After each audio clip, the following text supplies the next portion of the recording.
Hello everyone, আজকে অনেক দিন পর আমি পৃথা তোমাদের সামনে নিয়ে চলে এলাম নতুন একটা ব্লগ।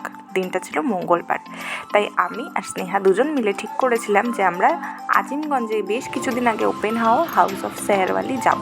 তো ছুটির দিন পেয়েই আমি আর স্নেহা রেডি হয়ে সকাল সকাল চলে গেছিলাম কাশিমবাজার স্টেশনে। দেখো টিকিট কাটছি রিয়াগঞ্জ যাওয়ার উদ্দেশ্যে। তো টিকিট কাটা হয়ে গেলে আমরা এখন স্টেশনে একটু ঘোরাঘুরি করছিলাম।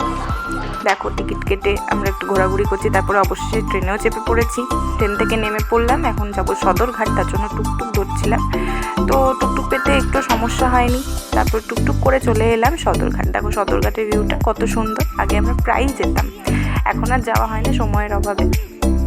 তো এইভাবেই আমরা এখন নৌকোতে উঠে পড়লাম। স্নেহার হাসিটা দেখো, স্নেহার হাসিটা একদম ঝলঝল করছে। আমারও মানে খুব আনন্দ হচ্ছিলো, অনেকদিন পর সবাই মিলে, বন্ধুরা মিলে, বান্ধবীরা মিলে বেরোলাম। এখন আমরা যাচ্ছি হাউস অফ সেহেরওয়ালির সামনে। তো এইভাবেই আমরা চলে এলাম হাউস অফ সেহেরওয়ালিতে।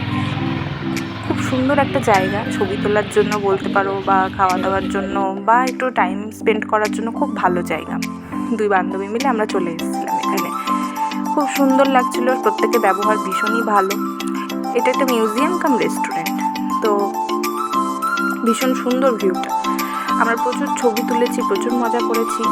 প্রত্যেকটা জায়গা একদম ইতিহাসকে তুলে ধরছে। প্রচুর কিছু দেখেছি আমরা। আমি বলবো যে এখানে সবার যাওয়া উচিত অন্তত একবার, কারণ প্রত্যেকটা জিনিসকে এনারা খুব সুন্দর করে ফুটিয়ে তুলেছে, প্রত্যেকটা আনাচে কানাচে। এটা হচ্ছে মেয়েদের ডরমেটরি রুম।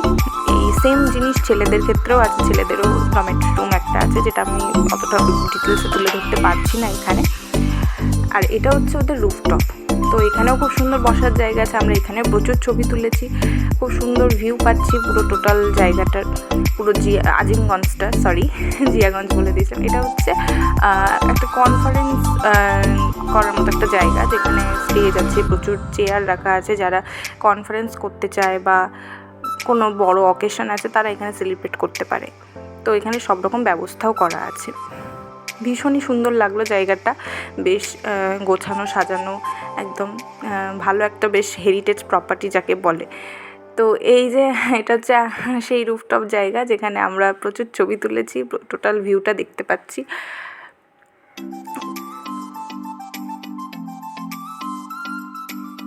সব দিক ঘুরে এবার আমরা চলে এসেছি রেস্টুরেন্টের ভেতরে। তো মেনু কার্ড দেখে আমরা কী খাবো সিলেক্ট করতে করতে পাওভাজি সিলেক্ট করলাম। পাওভাজিও সামনে চলে এলো। এই যে পাওভাজি দেখতে যেমন সুন্দর লাগছে, খেতেও ঠিক ততটাই সুন্দর হয়েছিল। খেয়ে দিয়ে ওনাদের কথা মতো আমরা একটু আউটসাইডে ভিজিট করলাম, কারণ ওনারা বললেন আউটসাইডেও ভীষণ সুন্দর ভিউ পাওয়া যায়। তো এখানে বোট রাইডিংয়ের সুবিধা আছে। ভীষণ সুন্দর এই জায়গাটা, ভিউটা। আর তোমাদের একটা কথা বলা হয়নি, এই মিউজিয়ামটা ভিজিট করতে 100 টাকা করে পার হেড টিকিট লাগছে। তো পুরো জায়গাটা আমরা এনজয় করে অবশেষে বাড়ি যাওয়ার সময় চলে এলো। ঘাট পার হয়ে আবার সেই একই পদ্ধতিতে ট্রেন ধরে এখন আমরা চলে এসেছি কাশিমবাজার স্টেশন। তো আজকের মতো টাটা।